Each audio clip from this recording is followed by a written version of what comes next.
तो student next जो दो इम्पॉर्टेंट चैप्टर है जिसको हम यहाँ डिस्कस करने वाले हैं वो उसमें से एक है इलेक्ट्रोमैग्नेटिक इंडक्शन और दूसरा है एसी सर्किट। इसमें क्या क्या चीज़ें इम्पॉर्टेंट होगी वो मैं आपको हाईलाइट करा के दिखाने वाला हूँ। सबसे पहले देखिए मैग्नेटिक फ्लक्स, ये बहुत बेसिक लेवल की डेफिनेशन ही पूछी जाती है। यहाँ पर मैंने रेफरेंस के लिए डायग्राम भी दिया है। तो ये आपका 11th स्टैंडर्ड में ऑलरेडी डिस्कशन हो चुका होता है, लेकिन फिर भी मान लीजिए यहाँ पर फ्लक्स का मतलब क्या होता है कि जैसे मान लीजिए हमने एरिया कंसिडर कर लिया और यहाँ पर मैग्नेटिक फील्ड बी बार है, तो हम लोग को एरिया वेक्टर निकालना पड़ता है। एरिया वेक्टर और बी बार इनके बीच में अगर एंगल हो थीटा, तो flux is given by dot product of B bar and A bar. तो बेसिक लेवल पर है, क्योंकि हम लोगों का अभी तो डिस्कशन नहीं चल रहा है, हम सिर्फ यहाँ पर उन चीज़ों पर फोकस करने वाले कि आपको किस किस क्वेश्चन पर ज़्यादा से ज़्यादा फोकस करना है ताकि आपके मार्क्स परसेंटेज बढ़ सके। सेकेंड जो होता है फैराडेज का एक्सपेरिमेंट होता है। तो बेसिक लेवल पर इसको दो कैटेगरीज में डाल दिया जाता है, मैग्नेट और कॉइल एक्सपेरिमेंट एक तो, और दूसरा जो होता है कॉइल एंड कॉइल एक्सपेरिमेंट। आपको ये सारी चीज़ें डिटेल में डिस्कस करनी होगी। पेपर में अगर ये क्वेश्चन पूछा जाए तो बताना पड़ेगा कि मैग्नेट को अगर मोशन दी जाए and it is very close to the coil, तो flux associated with coil will change. ठीक है, तो मैग्नेट या तो नज़दीक आ रहा है या दूर जा रहा है। तो डायग्राम भी काफ़ी इम्पॉर्टेंट है इसमें, क्योंकि देखिए दोनों डायग्राम में मैंने करंट का डायरेक्शन यहाँ पर चेंज किया है। तो इस डायरेक्शन में करंट नीचे आ रहा था, यहाँ पर करंट ऊपर जा रहा है। Got it. दूसरा कॉइल एक्सपेरिमेंट है। तो इसमें बेसिकली एक जो कॉइल होगी ना, जिसको हम लोग यहाँ पर स्विच ऑन कर देंगे, जिसको बैटरी कनेक्टेड है, तो इसमें से प्राइमरी कॉइल में से जब करंट पास होता है किसी एक स्पेसिफिक इंस्टेंट पर, जब हम लोग स्विच ऑन करते हैं या फिर ऑफ करते हैं, तो सेकेंडरी कॉइल में गैल्वानोमीटर में डिफ्लेक्शन मिलता है।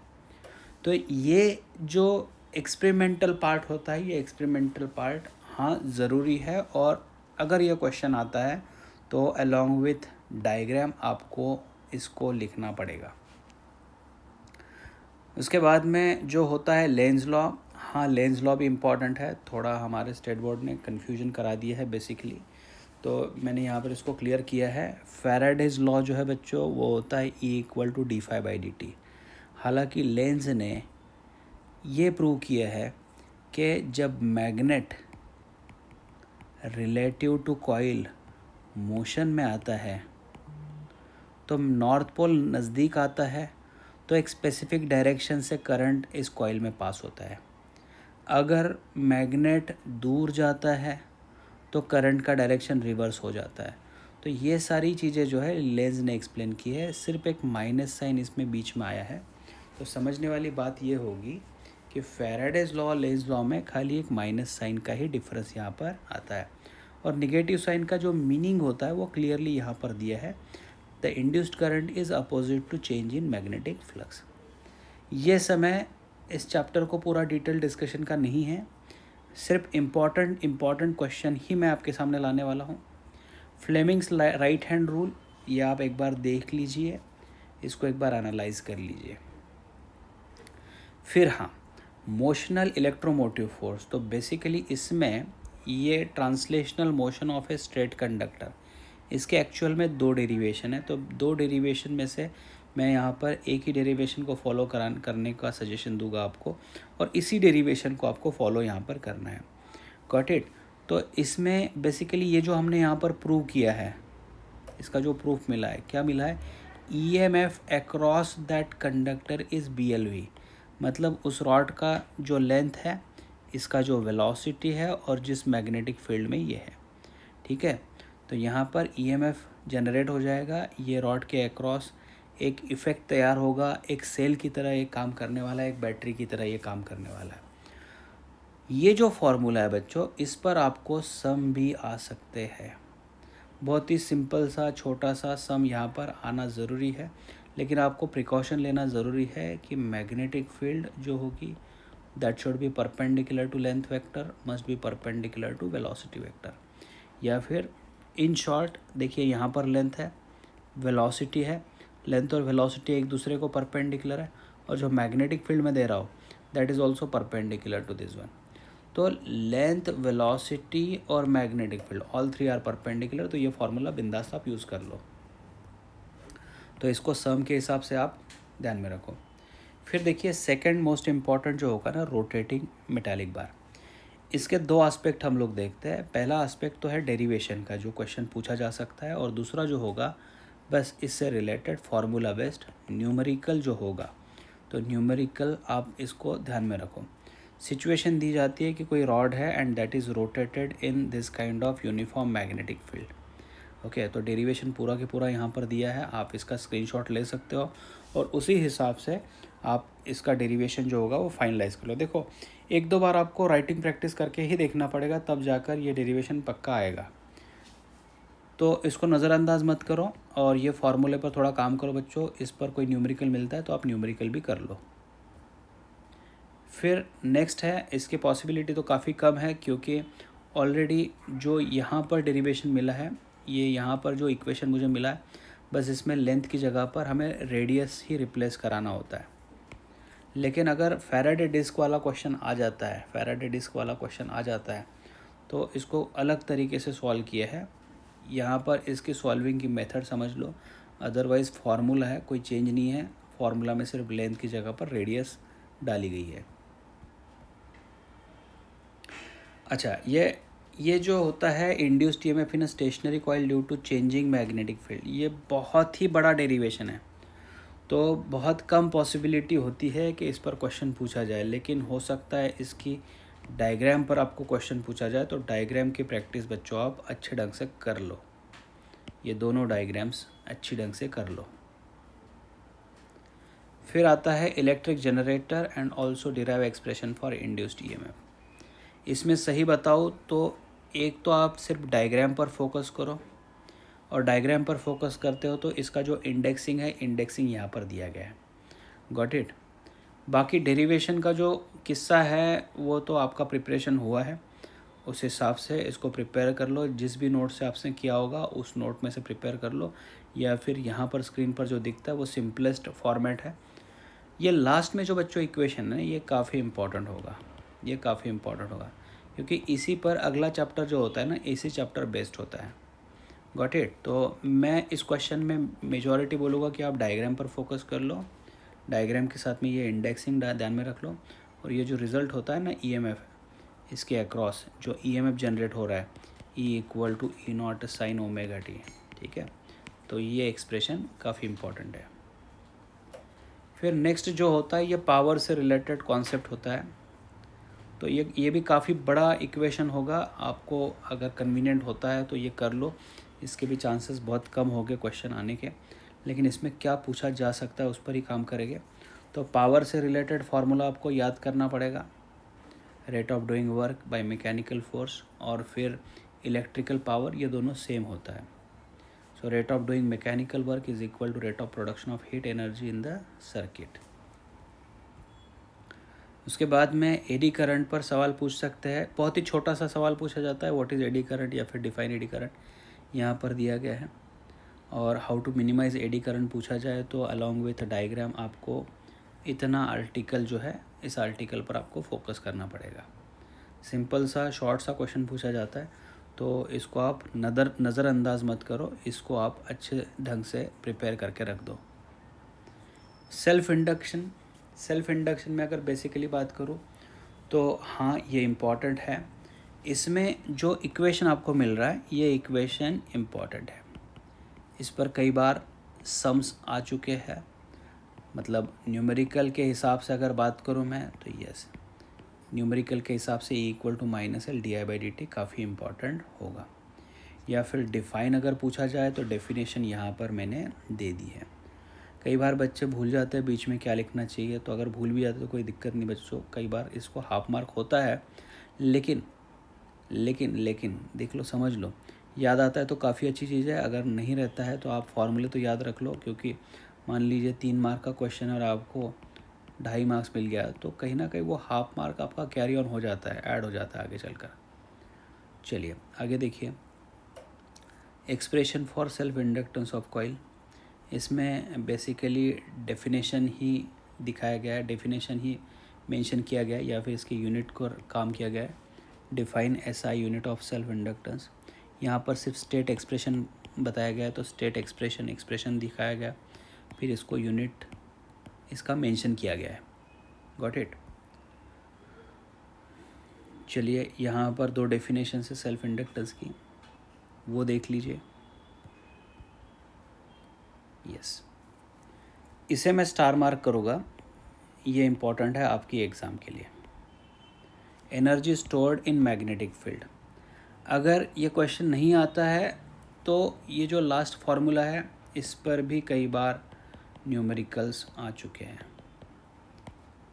तो L is a self inductance और I naught is a peak current, तो half of L I naught square, इतना मैग्नेटिक एनर्जी जो है कॉइल के अंदर, मैग्नेटिक एनर्जी जो है स्टोर्ड होती है। ओके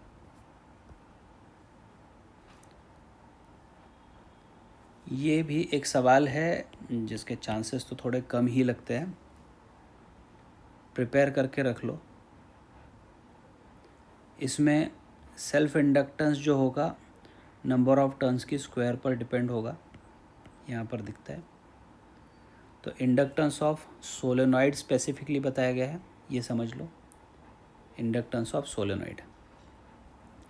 तो अगर न्यूमेरिकल बेस्ड आता है तो inductance self inductance is directly proportional to N square, लेकिन एन क्या है ये भी समझ लो आप। एन को अलग तरीके से डिफाइन किया गया है, N is defined as number of turns per unit length. Okay हाँ ये इम्पॉर्टेंट है। तो derive an expression for self inductance of, यहाँ पर सोलेनॉइड नहीं चाहिए था, यहाँ पर टोरॉइड चाहिए था। तो क्या बताया गया, derive an expression for self inductance of toroid of circular cross section of radius R, जिसका मेजर रेडियस आर है, मेजर रेडियस आर है। ओके तो इसको कर लो अच्छे तरीके से। इसमें expression for magnetic energy density, तो समझ लो मैग्नेटिक एनर्जी नहीं है, मैग्नेटिक एनर्जी डेंसिटी है। कई सारे छोटे छोटे एक्सप्रेशंस इसमें दिए गए। देखिए टेक्स्ट बुक में काफ़ी टफ लेवल पर दिया गया होता है, तो मैंने इसको काफ़ी आसान कर दिया है। तो अगर आपको समय मिलता है प्रिपरेशन के लिए उतना तो कर लो, अदरवाइज़ काफ़ी बच्चों का तो प्रिपरेशन ऑलरेडी हो चुका है, एक बार गो थ्रू कर लो। और ये लास्ट वाला जो एक्सप्रेशन है ये एक्सप्रेशन होगा important, B square by twice mu naught, हो सकता है मल्टीपल चॉइस क्वेश्चन में पूछा जाए, ठीक है, या फिर वेरी शॉर्ट आंसर जो क्वेश्चंस होते हैं उसमें पूछा जाए। ट्रांसफार्मर पर क्वेश्चन क्या आते हैं, बेसिक प्रिंसिपल्स पर ही क्वेश्चन यहाँ पर आते हैं, या फिर कंस्ट्रक्शन से रिलेटेड क्वेश्चन पूछा जा सकता है, अदरवाइज़ इस पर इतना ज़्यादा क्वेश्चन नहीं आता है। यस वर्किंग है, थ्योरी है, ये आप एक बार पढ़ लो। इसका लास्ट जो पार्ट होगा ना वो इम्पॉर्टेंट जो है मैं यहाँ पर दिखा रहा हूँ आपको। यस ये जो फोर्थ इक्वेशन है that equation is important for you. और इसमें बहुत ही छोटे छोटे क्वेश्चन पूछे जाते हैं कि स्टेप अप ट्रांसफार्मर क्या होता है। तो step up transformer, step down transformer, तो स्टेप डाउन ट्रांसफार्मर में सेकेंडरी जो आपका कॉइल होता है उसमें नंबर ऑफ टर्न्स कम होता है प्राइमरी से, सेकेंडरी के अक्रॉस का वोल्टेज जो है वो कम होता है प्राइमरी से। और स्टेप अप में क्या हो जाता है, सेकेंडरी के अक्रॉस का वोल्टेज ज़्यादा होता है प्राइमरी से। तो ये छोटी छोटी चीज़ों पर ही क्वेश्चन पूछे जाते हैं, काफ़ी लेंदी क्वेश्चन इसमें नहीं आता है। फिर आता है एसी सर्किट, एसी में क्या क्या इंपॉर्टेंट है, तो बेसिकली आप डेफिनेशन कर लो एसी जनरेटर की। फिर दूसरा what do you mean by alternating EMF and alternating current, yes इससे रिलेटेड ये एक इक्वेशन है। फिर किसी सर्किट में अगर करंट आपको दिखाना है तो करंट से रिलेटेड फार्मूला दिया गया, इसमें प्लस अल्फ़ा आया है क्योंकि हमें पता नहीं अभी लीड हो रहा है लैग हो रहा है, सर्किट किस टाइप का है।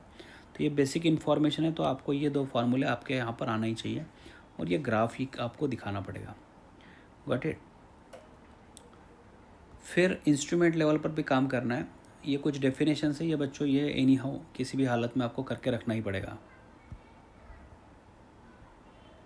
यस डिफाइन एवरेज और mean value and you can say average value और पीक वैल्यू। अब यहाँ पर हमको दिखाना है पीक वैल्यू, तो आपको पता है कि जैसे I equal to I naught sine omega T अगर मैं बताता हूँ तो I naught is a peak value, got it. तो यहाँ पे हमें एवरेज वैल्यू निकालनी होती है, तो एवरेज वैल्यू से रिलेटेड हमारे टेक्स्ट बुक में इसी तरीके से डेरिवेशन दिया गया है, तो उसी तरीके से मैंने यहाँ पर इसको लाया है। तो अगर E equal to E naught sine omega T है, देखिए हमको डिराइव कुछ नहीं करना है, हमको यहाँ पे सिर्फ मेंशन करना है कि मुझे अगर ई नॉट मेरे पास पीक वैल्यू है तो एवरेज वैल्यू आएगी twice E naught by pi. I not अगर पीक वैल्यू है करंट की तो twice I not by pi average value हो जाएगी। बस आपको खाली मेंशन करना है यहाँ पर, गॉट इट। तो आर एम एस वैल्यू से रिलेटेड भी कोई डेरिवेशन ज़रूरी नहीं है आपको। I R M S could be equal to I naught by root two and E R M S could be E naught by root two. ये हमें sums के लिए काम पड़ सकता है, इसका न्यूमेरिकल्स के लिए। यस देखिए बेसिकली अभी इसके बाद जो है ना बच्चों, ये 3 डिवाइस लेवल पर काम हो गए। इन 3 डिवाइस में से किसी एक डिवाइस पर तो क्वेश्चन पढ़ना ज़रूरी है, आ ही सकता है, या फिर इसको ब्रेक करा के क्वेश्चन अगर पूछे जाए तो जैसे सबसे पहला जो क्वेश्चन है, मान लीजिए यहाँ पर देखिए प्योरली रजिस्टिव एसी सर्किट बताया गया। तो डायग्राम से लेकर आपको प्रिकॉशन लेनी है। यहाँ पर मैंने कहीं पर भी करंट की डायरेक्शन नहीं दिखाई है, क्योंकि एसी सर्किट होने की वजह से करंट की डायरेक्शन नहीं दिखाना होता है। फिर हमने यहाँ पर E equal to E naught sine omega T लिया, ठीक है। यहाँ कुछ प्रोसेस है, current equal to E M F divide by resistance, तो आपका करंट की वैल्यू मिल गई है। आपको ग्राफ प्रॉपर प्रैक्टिस करना पड़ेगा, और मेन इसका जो होता है बच्चों फेज़र डायग्राम। सिर्फ सवाल फेज़र डायग्राम पर आ जाए तो आपको फेज़र डायग्राम इस तरीके से निकाल के देना होता है। सिर्फ डिफाइन फेज़र पूछा जाए तो फेज़र पर आपको क्या क्या करना है वो समझना चाहिए, ठीक है। तो फेज़र से रिलेटेड इससे पहले मैंने आपको डेफिनेशन दे दिया है। और ये जो होता है ये ग्राफ, उसके बाद में जो है इंडक्टर होता है। तो इंडक्टर में देखिए क्वेश्चन क्या पूछा जाता है, देखिए रजिस्टर की जगह पर इंडक्टर डाल दिया, E equal to E naught sine omega T. तो बेसिक स्टेप्स के बाद में यहाँ पर हमें डेरिवेशन मिल रहा है I equal to what it E naught by L, E naught by omega L sine omega t minus pi by two. अभी इसमें क्वेश्चन क्या पूछा जाएगा, तो जो इंडक्टिव सर्किट होता है सबसे इम्पॉर्टेंट क्वेश्चन तो ये होता है कि यहाँ पर करंट लीड होता है या लैग होता है, ये इंपॉर्टेंट है। तो यहाँ पर current lag behind E M F by pi by two, ये आपको स्टार मार्क करा दो। ये तो कई एग्ज़ाम्स में यही हमें काम पड़ने वाला है। और दो ये डायग्राम्स आपको अच्छे ढंग से करना होगा, क्योंकि हो सकता है सवाल आपको साइन वेव्स और फेज़र डायग्राम पर पूछा जाए। तीसरा जो डिवाइस है वो कैपेसिटर होता है। अच्छा ये भी एक चीज़ इंपॉर्टेंट है इंडक्टिव रिएक्टेंस की। यस ये बहुत इंपॉर्टेंट है, इंडक्टिव रिएक्टेंस से रिलेटेड मैं बोलूँगा ये फार्मूला आपके लिए इंपॉर्टेंट है, XL equal to omega L that is equal to 2πfl। DC circuit के लिए फ्रीक्वेंसी कितना ज़ीरो होता है, तो एक्सएल इक्वल टू ज़ीरो। ये सवाल इस तरीके से पूछा जाता है कि आपका जो फर्स्ट क्वेश्चन होता है, राइट, तो इस फर्स्ट क्वेश्चन में पूछा जा सकता है कि what is inductive reactance for DC circuit. तो डीसी सर्किट का एक्सएल जो होता है inductive reactance that is zero. इसका यूनिट भी आपको ध्यान में रखना है, ये ओहम होता है। और XL directly proportional to frequency होने की वजह से इसका ग्राफ भी आपको ध्यान में रखना है। नेक्स्ट जो है कैपेसिटर से रिलेटेड पूरा डेरिवेशन दिया है। इसमें सबसे इम्पॉर्टेंट चीज़ ये होगी current leads E M F by pi by two, current leads E M F by pi by two. वापस से साइन डायग्राम और फेज़र डायग्राम ये दोनों आपको अच्छे ढंग से करना है। फिर इसका कैपेसिटिव रिएक्टेंस आता है बच्चों। कैपेसिटिव रिएक्टेंस यस मैं बोलूँगा मोस्ट इम्पॉर्टेंट ये क्वेश्चन। और इसका जो फाइनल रिजल्ट होता है ये हमें सम सॉल्व करने के लिए इस्तेमाल होगा, या फिर X C inversely proportional to frequency, got it, ठीक है। इसका भी यूनिट ओहम ही है। जो अगर ग्राफ प्लॉट के बारे में पूछा जाए तो because it is inversely proportional to frequency, तो ग्राफ भी सही ढंग से आप दिखा दीजिए। इसके बाद में देखिए थोड़ा सा कॉम्प्लिकेशन बढ़ जाएगा बच्चे, यही चैप्टर में काफ़ी दिक्कत बच्चों को आ जाती है। मैं तो बोलूँगा बच्चों ये डायग्राम आप समझ लो। ये डायग्राम अगर सही ढंग से आपको आती है, यहाँ पर जो जो चीज़ें दी है बस इसी पर देखिए ना, इसी डायग्राम को यहाँ पर लाया है ई एल और करंट में, ई सी और आई, ई सी और आई, ई आर और आई, ई आर और आई, ठीक है। तो आपको एक बार ये सही ढंग से वेक्टर मिल जाए, मतलब ई एल मिल गया, ई सी मिल गया, तो ई एल और ई सी में ये दो वेक्टर एक दूसरे के अपोजिट काम कर रहे हैं, तो इनका डिफरेंस कुछ ना कुछ मिलेगा। तो ई एल माइनस ई सी मिल गया। ये ई आर है, वोल्टेज अक्रॉस रजिस्टर है, तो इन दोनों का वेक्टर रिजल्टेंट हमें यहाँ निकालना है। ये फाई भी काफ़ी इंपॉर्टेंट चीज़ है, फेज, गॉट इट। बाकी तो सारा प्रूफ यहाँ पर दिया है। इम्पॉर्टेंट आपके लिए इक्वेशन ये होगा कि जो applied R M S voltage है that is equal to square root of voltage across resistor उसका स्क्वायर प्लस इंडक्टर और कैपेसिटर के अक्रॉस के जो वोल्टेज हो गए उनका सब्ट्रैक्शन करके स्क्वायर करा दो। दूसरी इंपॉर्टेंट चीज़ है इसमें इम्पीडेंस वाली, z is equal to root of R square plus X L minus X E bracket square. तो ये चीज़ पर भी आपको ध्यान रखना है। इम्पीडेंस को डिफाइन कर दीजिए। यस, बाद में ये तो छोटी छोटी चीज़ें हैं, derive formula for phase difference in LCR circuit. Yes, ये इतना इम्पोर्टेंट इसमें नहीं लग रहा है। इम्पीडेंस ट्रायंगल आप करके रख लो, इम्पीडेंस ट्रायंगल आप करके रख लो। इसमें पावर फैक्टर से रिलेटेड फार्मूला पूछा जाता है कई बार। तो पावर फैक्टर मतलब कॉस फाई जो होता है that is itself is a power factor. तो पावर फैक्टर जो होता है बच्चों वो इम्पोर्टेंट होता है। इस पावर फैक्टर पर आगे क्वेश्चंस आएंगे, कैसे आएंगे मैं बताता हूँ आपको। तो AC सर्किट में पावर जो है ना, इसके 3 क्वेश्चंस बनते हैं। एक पहला बनता है power dissipated in resistive circuit, क्योंकि E equal to E naught sine omega T और I equal to I naught sine omega T है, ये दोनों टाइम पर डिपेंड होते हैं। तो इंस्टेंटेनियस पावर पहले निकालना पड़ता है। ये आपका आ गया तो फिर इसको इंटीग्रेट करना पड़ता है एवरेज के हिसाब से। तो ये सारी चीज़ें आपकी हो जाएगी। इम्पॉर्टेंट ये है कि ERMS IRMS यहाँ पर मिल रहा है, that is average power, got it. अभी इसमें जो सेकंड पार्ट है इंडक्टर, तो प्योरली इंडक्टर जिसमें रेजिस्टेंस की वैल्यू 0 है। हमें पता है यहाँ पर करंट जो होता है, करंट लैग करता है π/2 से। तो वोल्टेज वाला फार्मूला, करंट वाला फार्मूला लिख लो, इसको सॉल्व कर लो, इंटीग्रेट कर लो, चाहे कुछ भी कर लो, प्योर इंडक्टर के सर्किट में एवरेज पावर 0 ही होने वाला है। उसके बाद में प्योर कैपेसिटर में भी अगर आप देखोगे तो एवरेज पावर आपका 0 ही होने वाला है। इन सारी चीज़ों में जो है ना कॉस वाली वैल्यू जो है वो बहुत इंपॉर्टेंट होगी। कैसी इंपॉर्टेंट होगी तो ये यहाँ पर आगे देखते हैं। मान लो LCR सर्किट मैंने इस्तेमाल कर लिया, E equal to E naught sine omega T, I equal to I naught sine omega T plus minus five डाल दिया। इसको जब हम लोग सॉल्व करते हैं तो at the end we are getting this kind of equation, P average ERMS IRMS cos phi. ये कॉस फाई इंपॉर्टेंट है। और इसमें दूसरा जो होता है बच्चों देखो, इसको कहा जाता है ट्रू पावर और ये दोनों मिला के हो जाता है अपेरेंट पावर। तो true power equal to apparent power multiply by cos phi. तो cos phi is defined as true power divide by apparent power. जैसे मैं प्योर रजिस्टर ले रहा था तो उस समय कॉस फाई की वैल्यू 1 थी, इसी वजह से ERMS IRMS मिला। लेकिन जब प्योर इंडक्टर लिया तो कॉस फाई की वैल्यू बच्चों 0 हो गई। तो जब 0 हो गई इसी वजह से एवरेज पावर 0 हो गया। जब मैंने प्योर कैपेसिटर लिया तो उसमें कॉस फाई की वैल्यू 0 हो जाती है, तो एवरेज पावर वापस से 0 हो जाता है। तो कॉस फाई जो होता है ना, पावर फैक्टर जो होता है प्योर इंडक्टर और प्योर कैपेसिटर के लिए पावर फैक्टर इज़ 0। तो एवरेज पावर डिसिपेटेड इज़ 0, लेकिन for pure resistor power factor is 1।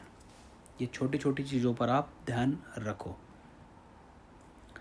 Purely resistive circuit phi 0, तो पावर फैक्टर इसको कहा जाता है बच्चों, पावर फैक्टर इज़ 1।